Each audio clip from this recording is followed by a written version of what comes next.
we talk about drugs, we talk about drug laws, we talk about banning drugs. This was tried in the 20s with the temperance issue. It didn't work. It won't work here either. And it does bring to mind the issue of women's control of their bodies. I have to admit. Now, again, I'm not arguing. I would never argue that there's not rules or laws that you can have to eliminate some things. I have to, but I don't want to seem a hypocrite here. I mean, I am all for, if not banning weaponry of war in civilian hands, at least registering it, licensing it, making sure that if you're going to have guns, you know how to use, all that kind of stuff. I really, really would prefer not to end up in a puddle of blood because some guy who's got a small penis is going to shoot me for something, and unfortunately, that could pretty easily happen. And in fact, as we've seen every single day, right? For how long? It's pretty common in this country. There's Yeah. 320 million of us and some 380 million guns. I mean, seriously? And we're not just talking sporting weapons either, right? We're Yeah, I mean, talking I'm weapons a of good war. deal. I'm a good deal more. I'm more. I don't know. I'm with Marx on the don't disarm the workers sort of thing. However, of course, so the gun thing is a big issue, and I think that the problem is bigger than just access. It's kind of like the drugs thing. Um, but to your point, yeah, there's certainly things. It makes me re-examine a lot of those things, but there's certainly things that I don't think are that need to at the very least be heavily regulated. You Yeah, know, at it's least, at least that. yeah, yeah, On the other yeah. hand, I really and truly do not think there's no reason short of war for somebody like you or me to have a 50 caliber sniper rifle. There simply isn't. I mean, make the argument. Well, what we want revolution? Look, I mean, no. Actually, I would really much, much, much, much, much rather figure out a way to peacefully move us. The Salvador Allende model. I know it didn't work, at least then in 1970, but the peaceful move to socialism rather than a violent overthrow. Because one of the things that happens when you start with violence, man, you don't know where it's going to end. You do not know where it's going to end. And the odds are that it'll end badly. May not, but it could. Be that as it may. Be that as it may.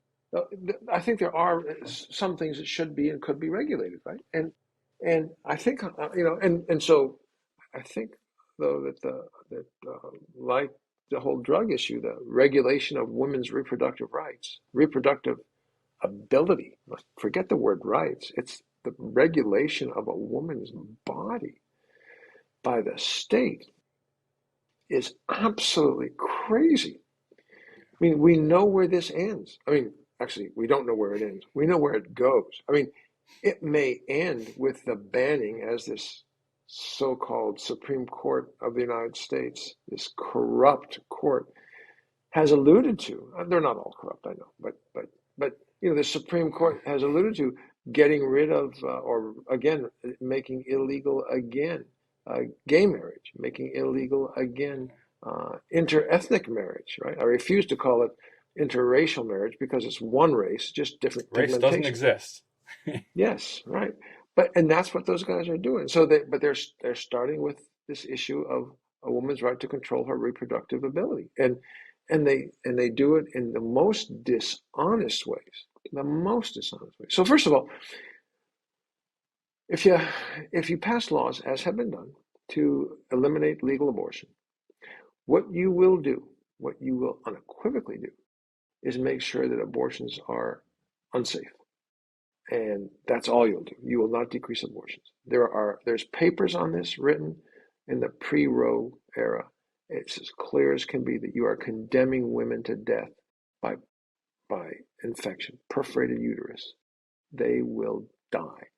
You can't be pro-life about that. The second thing that's dishonest, and it's profoundly dishonest, is what is it, the 6 week heartbeat. There is no 6 week heartbeat. There may be electrical activity in this clump of cells. There is no heart. There is no heartbeat. It just isn't so. Organogenesis does not happen at that early. And the third thing that's dishonest, is profoundly dishonest, is this phenomena, this term late. It's called late term abortion. There's no such thing. Nothing. It doesn't exist. What does exist, and it's incredibly sad when it happens, is there are babies that are born with no brains or with spinal cords that are not encased in a spinal canal. They've got no ability to live. And those children, those little babies, are aborted, but it's incredibly rare. It's usually late, not always. It's incredibly rare. Incredibly. There's no kids born and a mom decides to abort it so they kill it. That just doesn't happen. That just doesn't happen. But this is complete dishonesty by the so-called pro-life. They're not pro-life. They're just pro-birth, and the right wing of this country. That's all it is. And why would they do that? Why would they do that? And I think there's a bunch of reasons. One of which is to control women. That's for sure. But another reason is they don't like the coloration. Is that what the right term? The coloration of America. They don't like that. And so they want more white babies. That's what they want. They want more white babies. That has been explicitly commented upon, noted by some of these and it's right-wing actually been fools. carried out. I mean, forced sterilizations against people's will, Yes. without their knowledge. That is a thing that this country did to black folks. That is actually does. Yeah. There was a guy. Where was he? He was one of the prison doctors, one of the, I believe, ICE doctors. He was called, what was he called? The uterus doctors. He was performing hysterectomies. I mean, on women. I mean, there's like, this stuff existed and exists. Now, again, it's not, I don't want to over exaggerate. It's not like happening every minute, everywhere. But this kind of abuse does exist. So on the one hand, it's the removal of a woman's ability to control her body, which is how, I don't care what form you think about it, that's just plain wrong. A woman is not an incubator. Full stop. Full stop. The second part, another part, it has to do with basically, frankly, racism. The right would prefer more white babies. They don't want brown and black babies, right? They are not pro-life. They are pro-racist. They are not pro-life. They are pro-birth. They are not pro-life. If they were pro-life, what they would do, which of course they will never do, is fund prenatal care, a national health system, child care, time off for moms and dads when kids are born, and on and on and on and on. They don't care about that because they don't care about kids. They don't care in the slightest. So I think this is, there's a million ways to think about all the problems we see.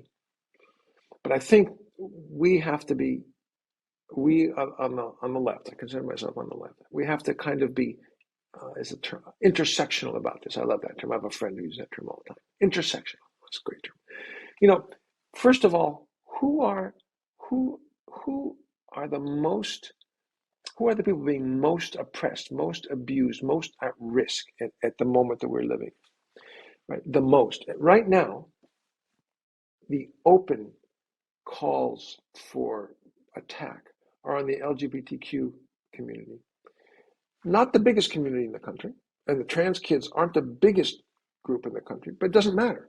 There are active calls to hurt that community. So I think we have to stand with them.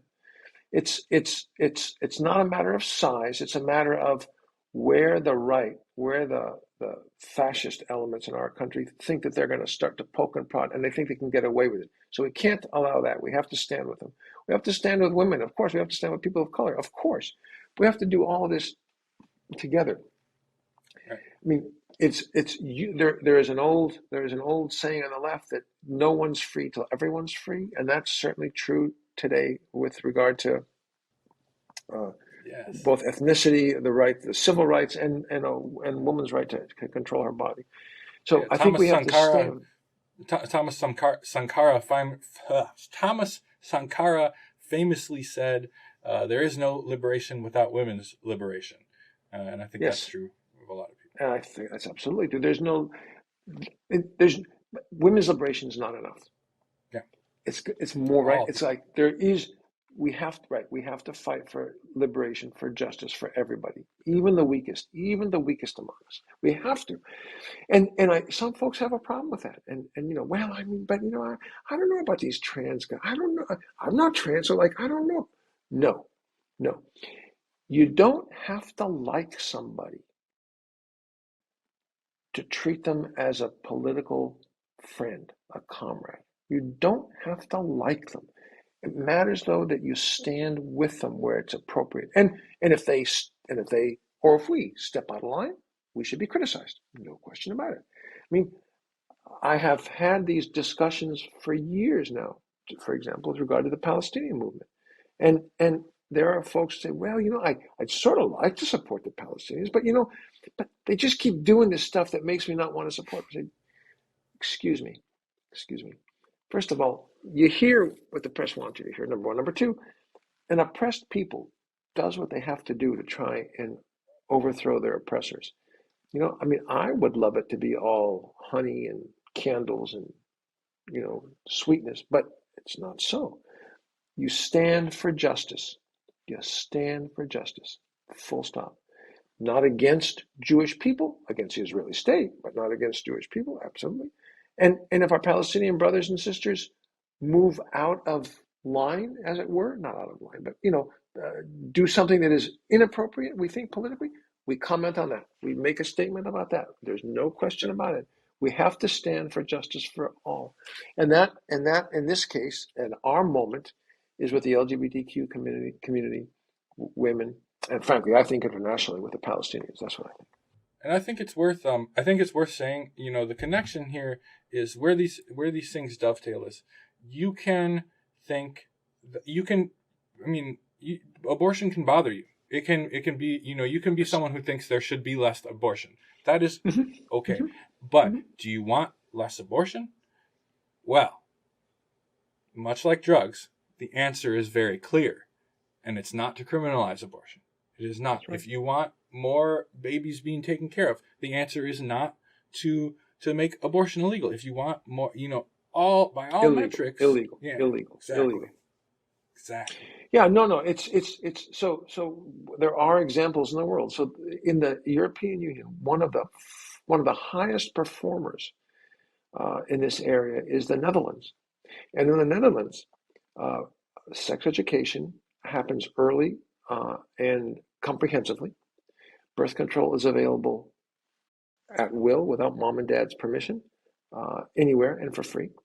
Abortion um, is available anywhere. It's tax funded, full stop. And they have the lowest incidence of pregnancy and abortion, I believe, in the EU. I don't think it's in the world, but it's in the EU.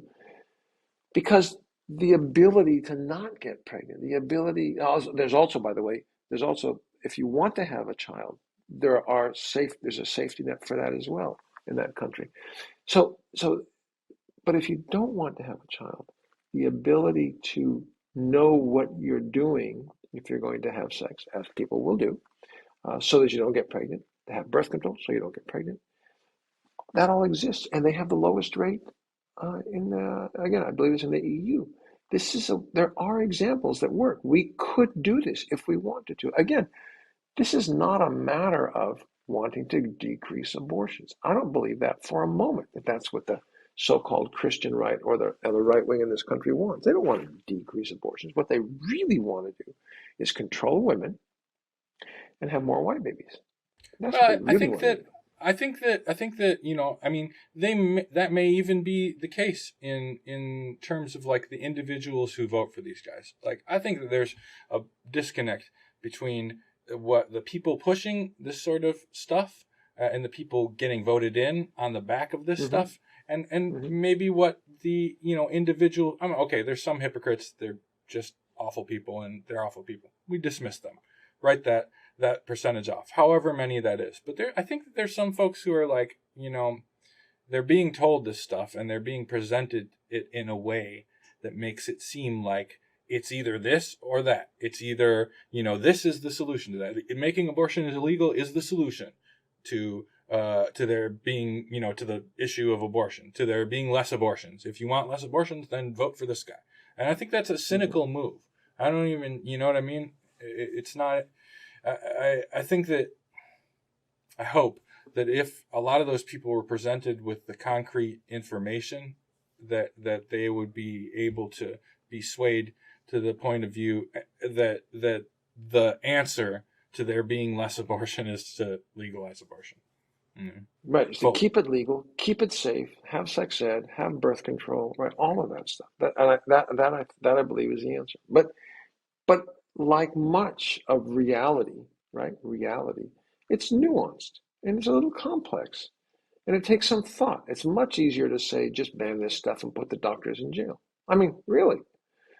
I mean, many years ago, um, when I was a fourth year medical student, my partner and I, um, this is a few years after Roe v. Wade, we signed up for an elective with the chairman of obstetrics and gynecology at UC Davis. That's where I was a medical student. A guy named Kenneth Nicewander. Dr. Nicewander, I'm sure, is dead now, but he was the only guy. He was a chair. He was the only person in that department who would perform abortions. The only one. And so my friend Michael and I signed up for this elective, and we signed up for it knowing full well, not knowing, but thinking that the right is going to try and reverse this and it'll become illegal again. And we need to know how to take care of our sisters. I still have the 3-ring binder, step by step, of everything that we did. And I have to say, um, I never, I mean, how many of these procedures did I do? I honestly don't remember. Was it 30 or 50? I don't know. It was a month long thing where we'd go to work every day and do a handful of them. But however many it was, I never saw whether I was doing the procedure or my friend was or how, it didn't matter. I never saw a single woman walk in, as the right likes to say, prance in and say, well, this is my birth control. I'm just going to get an abortion today. It was always a painful decision. It was always a painful decision. There's no question about it. It was always difficult for the women who had to make the decision, and it was their decision. It was their decision. It was their body. All we were doing was assisting them. The uh, the place where I work now, the pretty heavily religious, and folks like to say we leave this in God's hands. We leave this in God's hands, and sometimes what I'll say to them is, yes, but remember, we are the tools. We are God's tools, and so what we should be doing here is this is what God might want, right? Well, and I mean, I don't mean to exaggerate, but we are the we are the I like it. tools for these women to control their bodies. That's what we do. That's what we are, and that's what we did. So I think this is a really important deal. It's there's so many different threads that come in to this whole issue, that are just extremely worrisome. It's more than just a political issue. It is a political issue. It's an important one. Um, but one of the trends that we've seen the last roughly 5 years in this country is a decrease in the longevity uh, of our population. Right? For years, the longevity kind of gradually climbed, not because we were so great at putting people on ventilators or putting big catheters in them, but because we did a bunch of public health stuff and it worked. And people had houses and jobs and clean water and homes that had some aeration so you wouldn't get tuberculosis, all that kind of stuff. In the last 5 or so years, life expectancy in the United States has decreased. And this is not a small deal. Now, some of this, admittedly, is, of course, the deaths of despair, the opioid crisis, for sure. Some of it's the COVID, for sure. But some of it is our completely dysfunctional health system writ large, because it's not just hospitals and clinics, jobs, housing, food, everything, everything. And you don't see that. You don't see that except in failing societies. So it is an extremely worrisome trend. And then on top of that trend that we see, which is a kind of a mega trend, you see these rules being made by the I want to be polite, at least quasi-polite, by some of the most retrograde, troglodytic characters in our country, in our government, that would take away a woman's right to control her body. That would take away the ability of gay folks to be together, of a trans kid to figure out what they're going to do with themselves. It's just incredibly dangerous, and and I'm just worried about where these trends all lead to be perfectly honest. Fascism, probably. Well, you know, there's that word has been tossed around a lot, and I've done some tossing, but there is a specific definition, and and although every fascist isn't Adolf Hitler, it's all true, right? I mean, you have to remember that in the government, the fascist government of Italy under Mussolini, um, at least initially, there were Jews in that government. They were not. They were not. They may have been racist in other ways, but they were not killing our Jewish brothers and sisters. It was only later that that happened. So I'm afraid I am really worried that the ugly head of fascism will rear itself again. And this time, Well, you know, we don't have a union movement. We don't have a real organized left movement to fight it. That is extremely worrisome. I know, I mean, I know. we've been talking about this for what for 20, 30, for some 40, 30 or 40 years we've been talking about this. I mean, this is a really dangerous trend.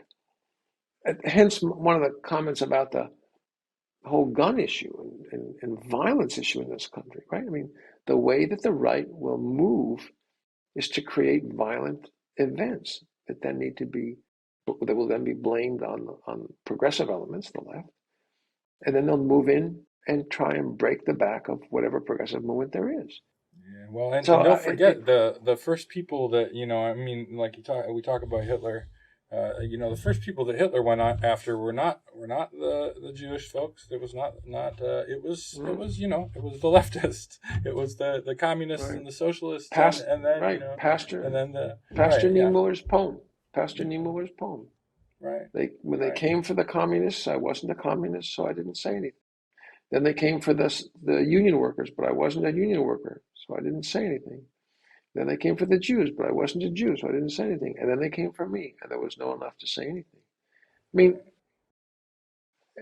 yes. So that is all worrisome. yeah. It's all worrisome. So there's multiple things we need to be concerned about, and of course, on top of all of that is our climate emergency, which there's no getting around. We're not dealing with that either. I mean, that's again, this is again, there are engineers that you could talk to. You probably should talk to, have on this podcast from Stanford and from Columbia, who have done amazing work that shows, quite clearly, with $1 trillion a year for a couple of decades, we could fix this problem with the technology we've got. Full stop, done. And after the first 10 years, there's actually a return on investment. It wouldn't be that big a deal. We could do it. We waste that much money on weapons every single year, without a doubt. So, but we don't do anything. The leadership does essentially nothing. Now, to give Biden his due credit, he has moved. They did move for some of the most aggressive to date spending on the climate emergency, and that's important. It's just not enough. It's just not enough. Dramatically not And what's enough. the worrisome thing is, does society as we know it break down? And if it does, we know where that will go too. I think that there's a point to be made here, and that's that we know what the capitalist ruling class's plan for this is, for the oncoming climate emergency, and it's the same as they did for COVID.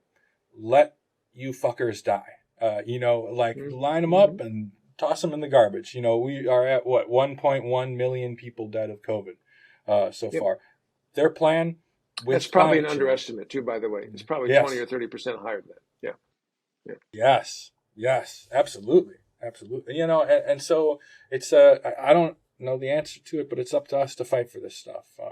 And one part of that is being the representatives of common sense. Socialism, fundamentally, and all leftism to some degree, is the common sense position, and they will paint the left as pie in the sky, crazy idealists, or even worse, dangerous radicals.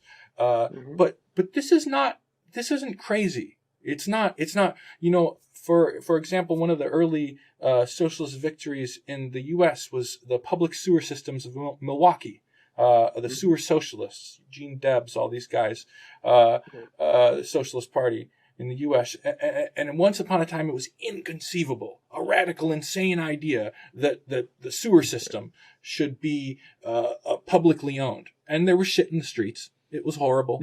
Milwaukee was particularly bad, but it was all over the country. And then one day these guys get into power, and this is power in a city, right?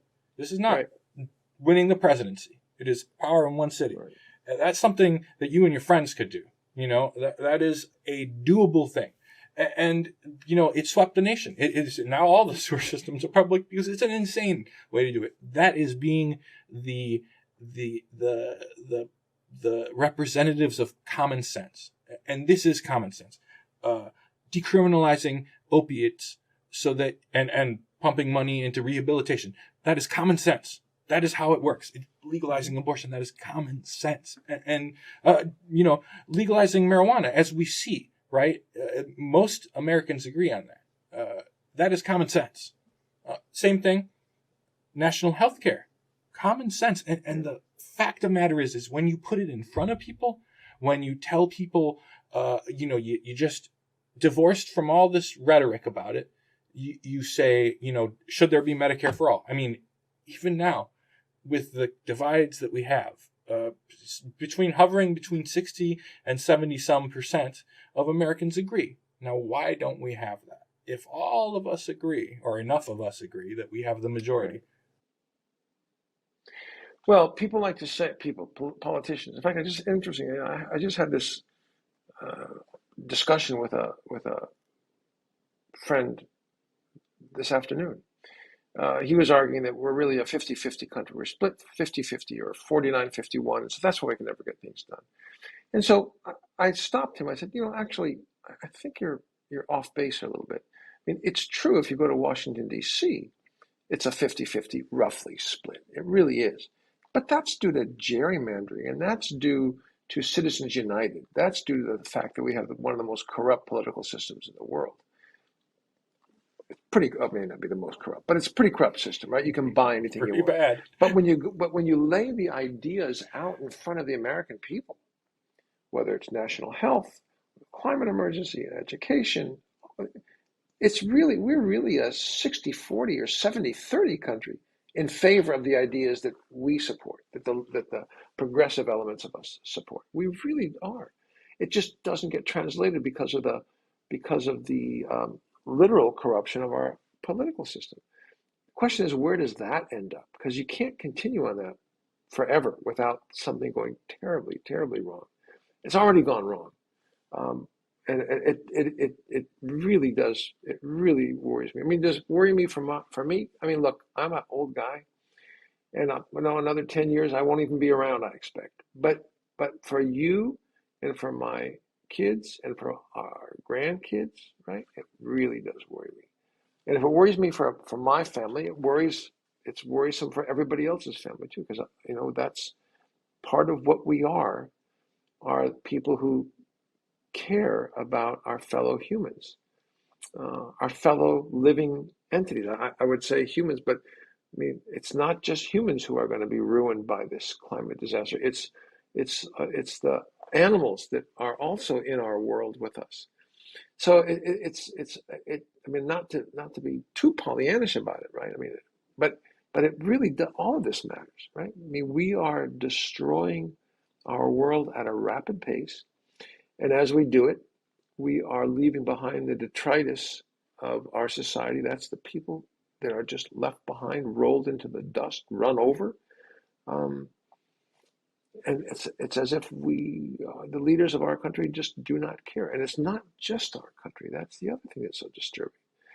It's not that the head of fascism is rising in America, but everything else is better. I mean, look at France, look at Italy, look at Hungary, look at Poland, look at Russia. I mean, holy sweet Jesus, you Yeah, know? look at Ukraine. I mean, it's yeah, yeah, yeah. It's this is a mess. This is a real mess. So I don't know what's There's gonna. a good line about this, and that's that capitalism's response to crisis is fascism. That when threatened, You know, capitalism and capitalists will always resort to fascism. They would rather that than anything else. Because what is the goal? You know, you talk about businesses, right? Businesses are made up of people, but they are not people.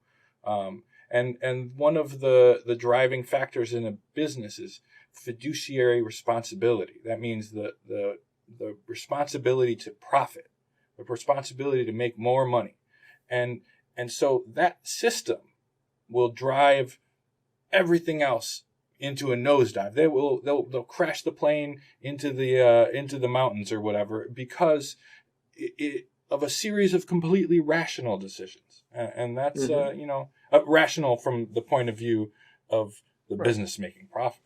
right, right, right. No, no. So it's true. I mean, again, we started out talking about drug and drug use and how to save the lives of our fellow citizens in the country. We moved to abortion, but I think these are all elements in a much bigger question of how we attempt to remake our world in a way that is sustainable, just, fair. Um, and there's a million, I love your example actually of the sewers of Milwaukee. I mean, there's a million small things we can do, any one of us, every day. Doesn't have to be take state power and rule like VI Lenin or something like that. I mean, in fact, I mean, that's sort of, I mean, I know that history. That is, that I don't think we want that. I really do I'm not think into it we as long want as that. I'm in charge. Uh, That's the whole issue. But the thing is you won't be. You won't be. yeah, tell me about it. That's the thing. And the guys who That's been do my take experience. charge, the guys who do take charge might use the words that we would use, but they're not us. So I think, but there are a million small things we can do to build community, to build coalitions. Remember when we first started talking about this, we were talking a little bit about family, and your uh, your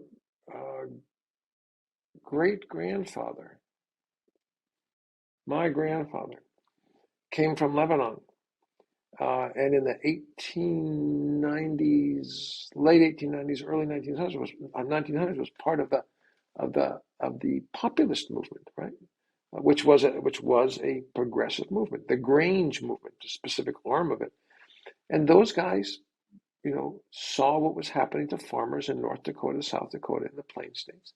They put their money together, they organized, they built silos, they they created banks, co-ops, and they broke the back to some extent at the time of the railroads that were buying their wheat cheaply and selling it dearly and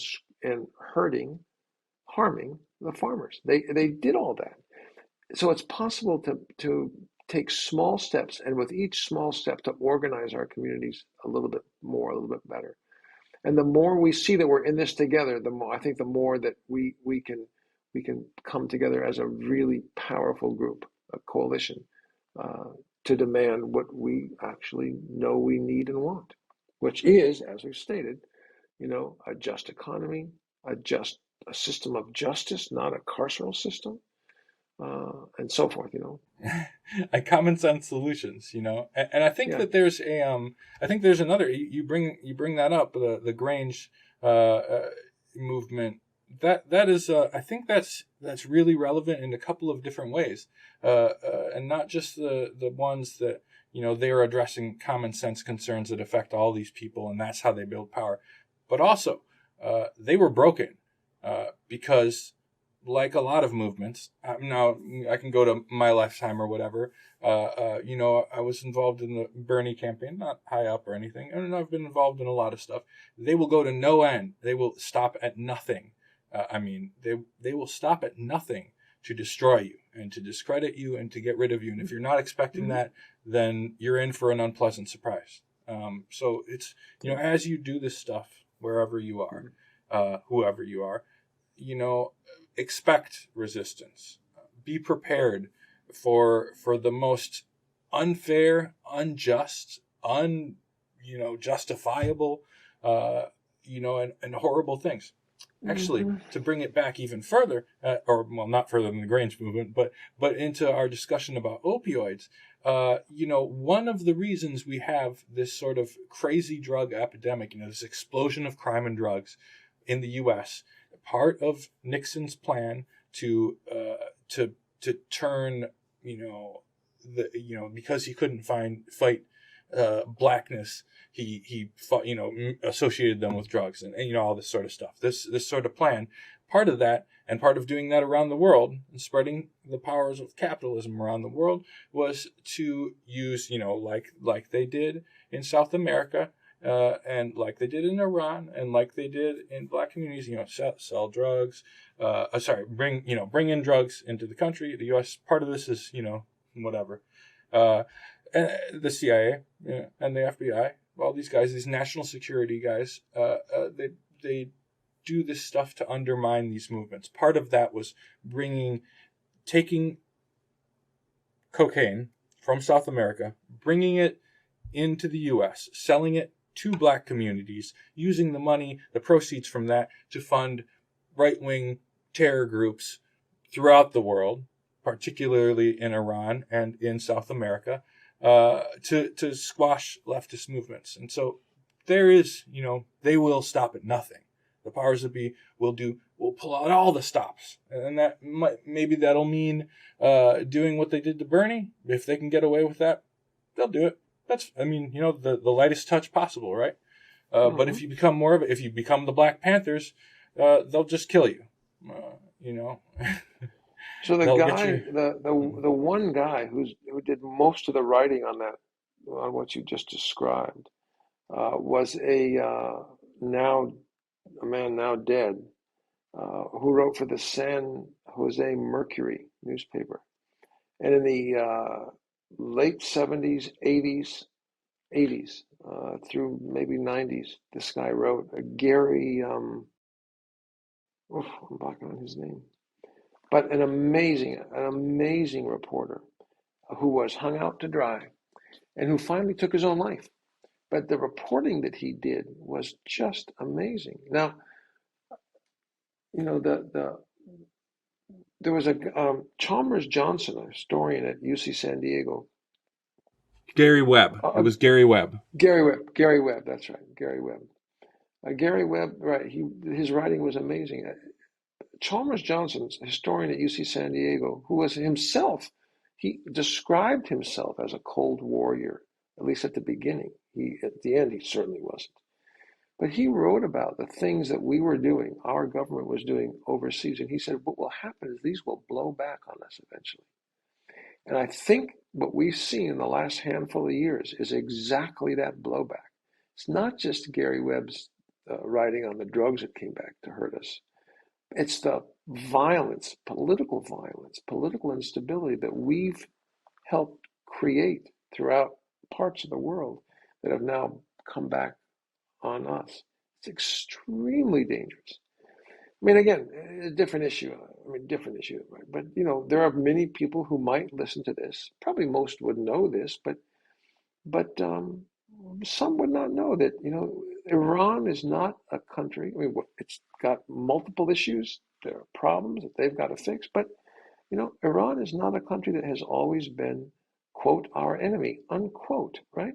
It was in 1953, though, that we and our British brothers and sisters, mostly brothers, overthrew their democratic government that created the ground, the, the soil, the fertile soil for this autocratic religious government that they have today.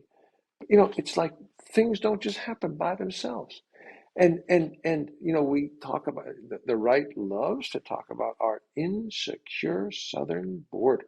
You know, it is a problem. There are problems, but so one of the things that's happening is there are folks from Central America, including, oh, by the way, people from Guatemala, whose democratic government was ruined, destroyed, overthrown by us in 1954. Iran 53, Guatemala 1954. I mean, there are all these things. This is all blowback. We've set these events up. We've set them in motion, and now we can't stop them anymore. But we don't talk about that. We never talk about that. We never talk about our responsibility. And we are responsible. We're not responsible for every bad thing in the world, but we are responsible for those things we did.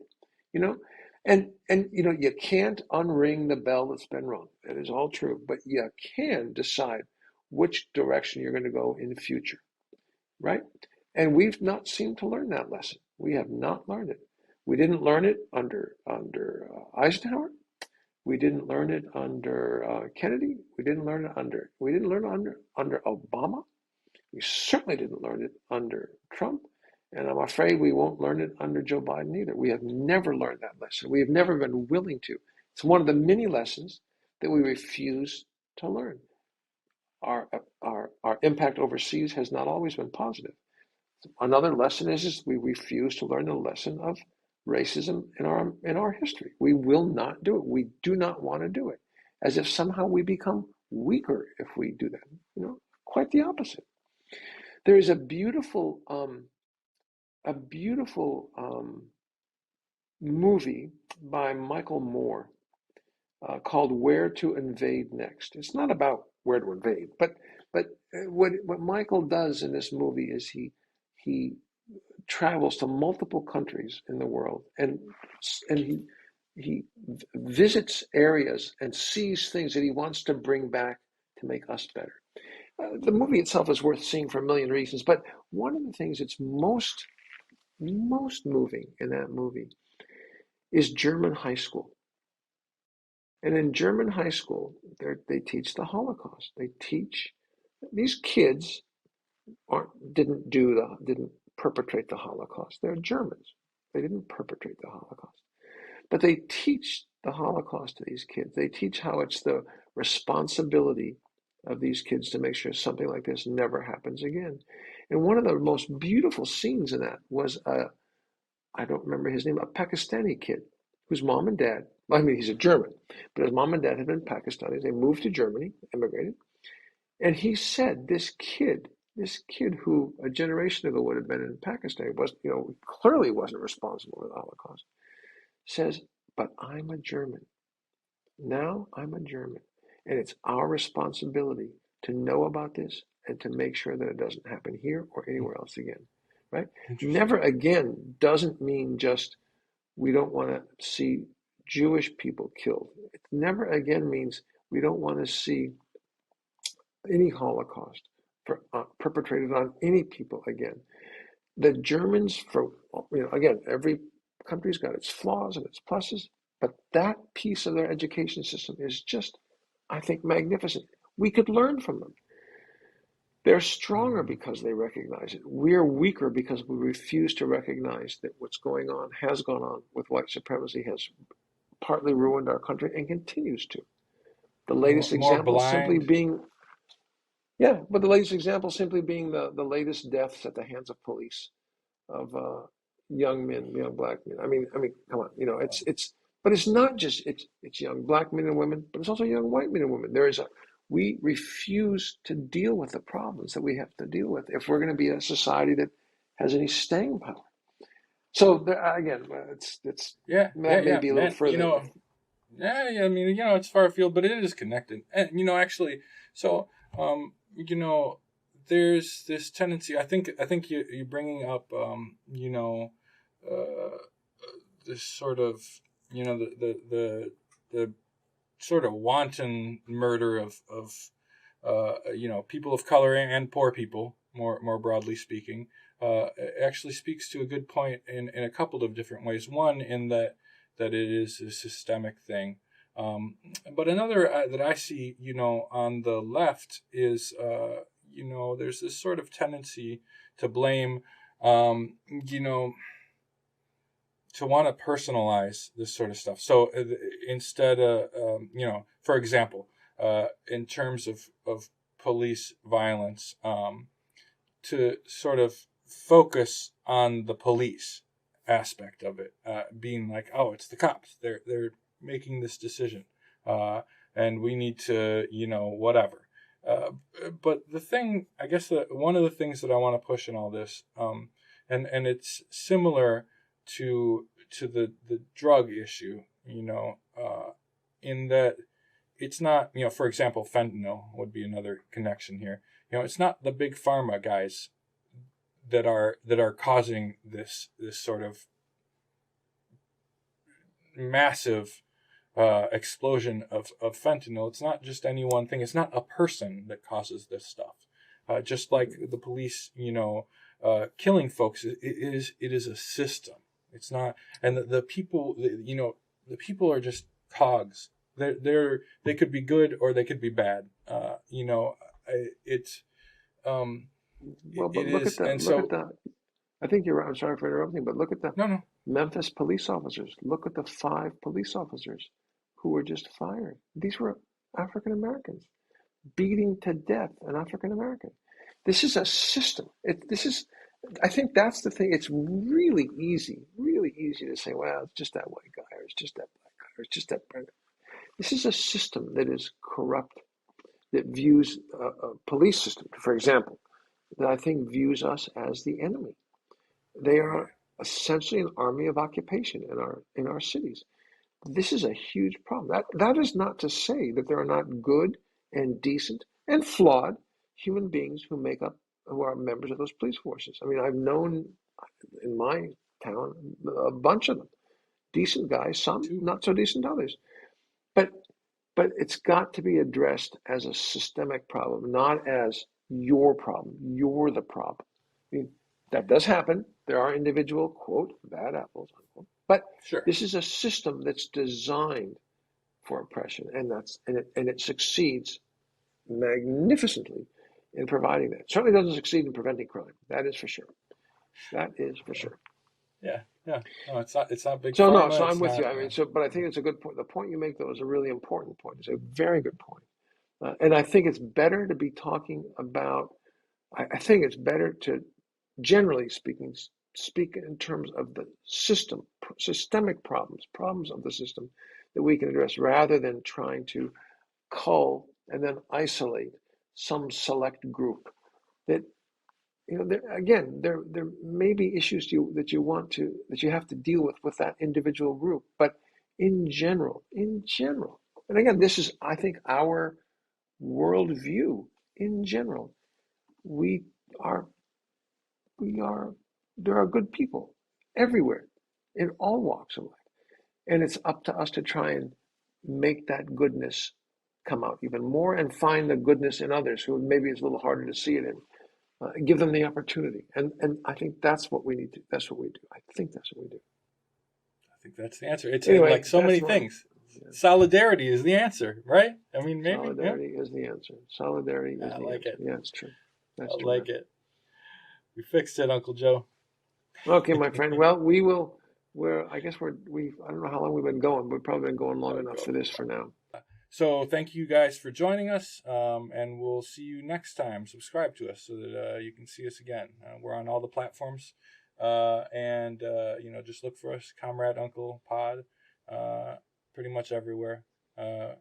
Thanks for joining us, and thank Yeah, you, and just to Comrade point Uncle. out, I'm the comrade uncle. Just want to point that out. I'm the comrade uncle, right? I'm the comrade Right. uncle too. I have a nephew. Uh, Don't you take this from me. oh, damn. All right. We're both comrade uncles. Okay. All Alicia, good to right. talk to you. I'll talk to you next See you, time. man. Bye-bye. Bye.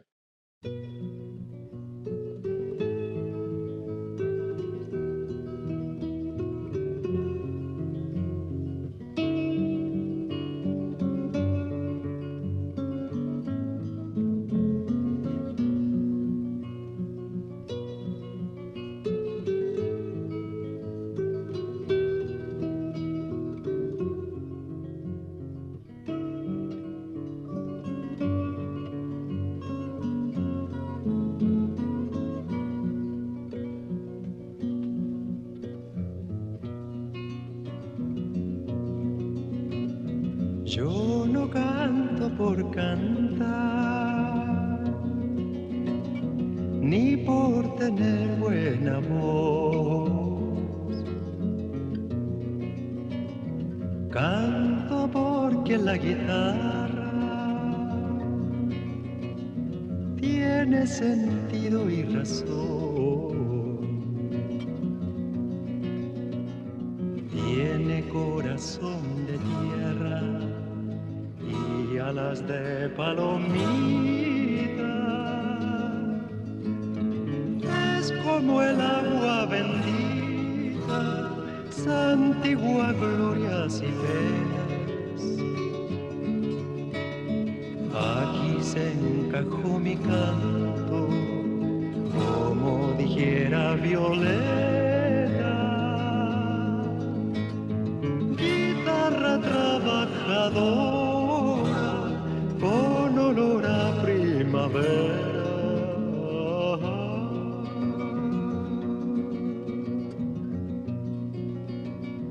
Que no es guitarra de rico, ni cosa que se parezca. Mi canto es de los andamios para alcanzar las estrellas. Que el canto tiene sentido cuando palpiten las venas del que morirá cantando las verdades verdaderas, no las lisonjas fugaces ni las famas extranjeras, sino el canto de una lonja hasta el fondo de la tierra.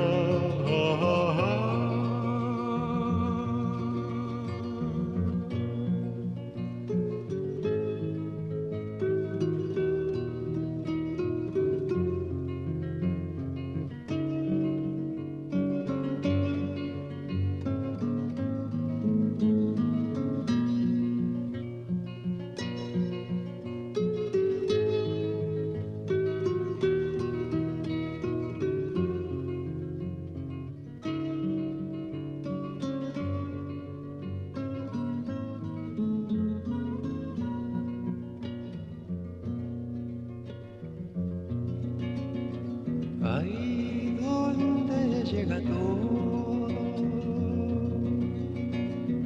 y donde todo comienza, canto que ha sido valiente, siempre será canción nueva. Siempre será canción nueva. Siempre será canción nueva.